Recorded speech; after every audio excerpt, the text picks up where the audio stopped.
नमस्कार। आज आमे एक बहुत चर्चित एवं आग्रहजनक टॉपिक उपरे कथा हेबा। आपण माने निश्चय जानिथिबे जे निकट अतीतरे पेटीएम को एक बड़ धरणर नियामक बा रेगुलेटरी झटका लागिथिला। तापरे एही कंपनीर वर्तमानर बजार स्थिति किपरि अछि, ताहार आर्थिक मैट्रिक्स केते शक्तिशाली एवं 2030 मसीहा पर्यंत एहार स्टॉक टार्गेट कौन होई पारे। आजिर एही विश्लेषणरे आमे ए सबुको पूरा सरल भावरे डिकोड करिबा।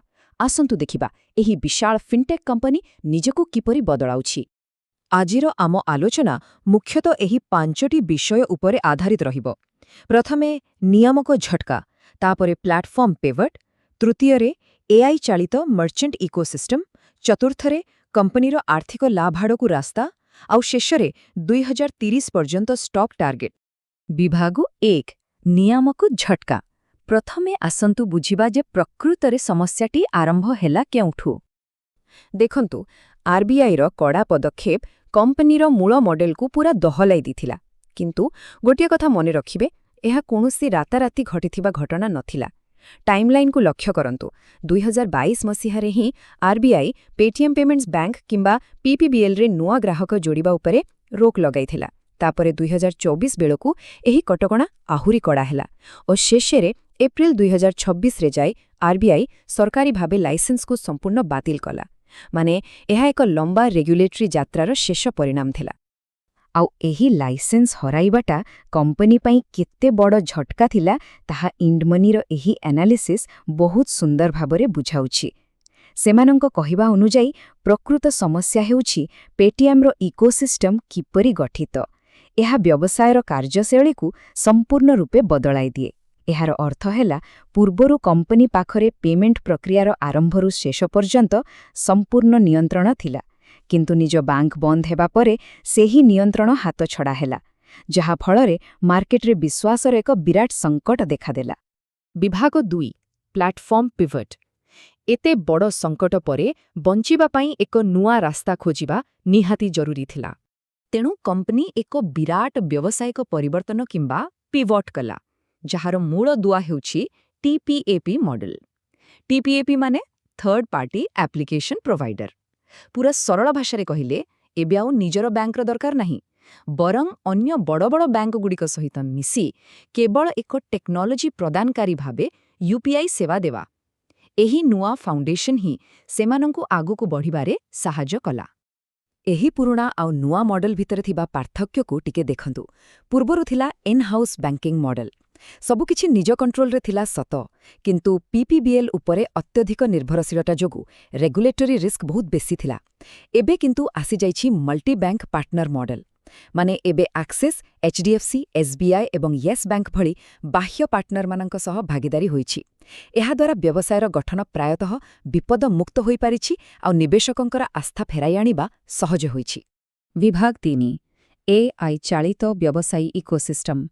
एबे कंपनी टेक्नोलोजी जरियारे किपरि निजर बजार संभाळुछे आसंतु जानिबा।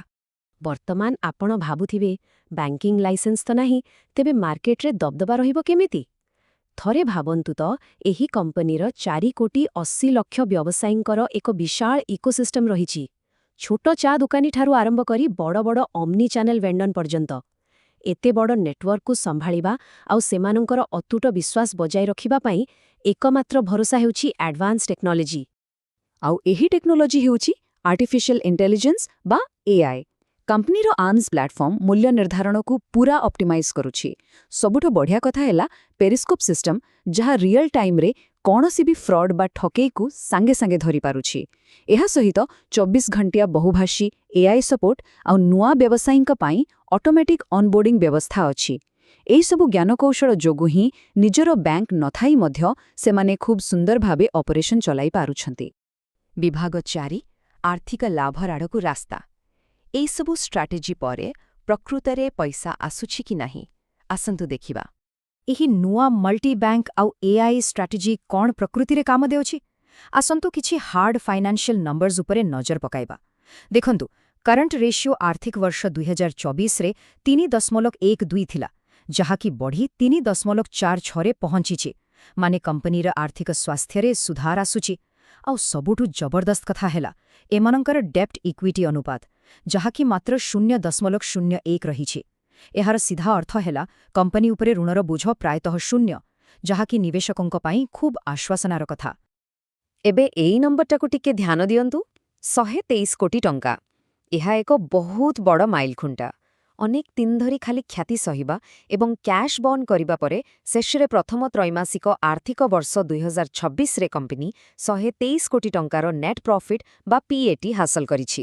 ଏହାର ମାନେ ଏହି ନୂଆ ମଡେଲ ସଫଳ ହେଉଛି ଆଉ କମ୍ପାନୀ ପୁଣି ଥରେ ଟ୍ରାକ୍କୁ ଫେରୁଛି। ତା ସହିତ ଆଉ ଗୋଟିଏ ବଡ଼ ଆଶ୍ୱସ୍ତିକର ଖବର ହେଉଛି କମ୍ପାନୀ ପାଖରେ ଥିବା ଏହି 12,872 କୋଟି ଟଙ୍କାର କ୍ୟାଶ୍ ବାଲାନ୍ସ। ଜୁନ୍ 2025 ସୁଦ୍ଧା ସେମାନଙ୍କ ପାଖରେ ଏତେ ବିପୁଳ ପରିମାଣର ନଗଦ ଅର୍ଥ ମଜୁଦ ଅଛି। ଏହା ପ୍ରମାଣ କରୁଛି ଯେ ଅପରେସନାଲ ସ୍ତରରେ କମ୍ପାନୀ ବହୁତ ଶକ୍ତିଶାଳୀ। ଭବିଷ୍ୟତରେ କିଛି ନୂଆ କରିବାକୁ ହେଲେ କିମ୍ବା କୌଣସି ଅପ୍ରତ୍ୟାଶିତ ସମସ୍ୟା ଆସିଲେ ସେମାନଙ୍କୁ ବାହାରୁ ଫଣ୍ଡ ଆଣିବାର କୌଣସି ଆବଶ୍ୟକତା ନାହିଁ। ସେମାନେ ନିଜେ ନିଜର ବିକାଶର ଭାର ଉଠାଇ ପାରିବେ।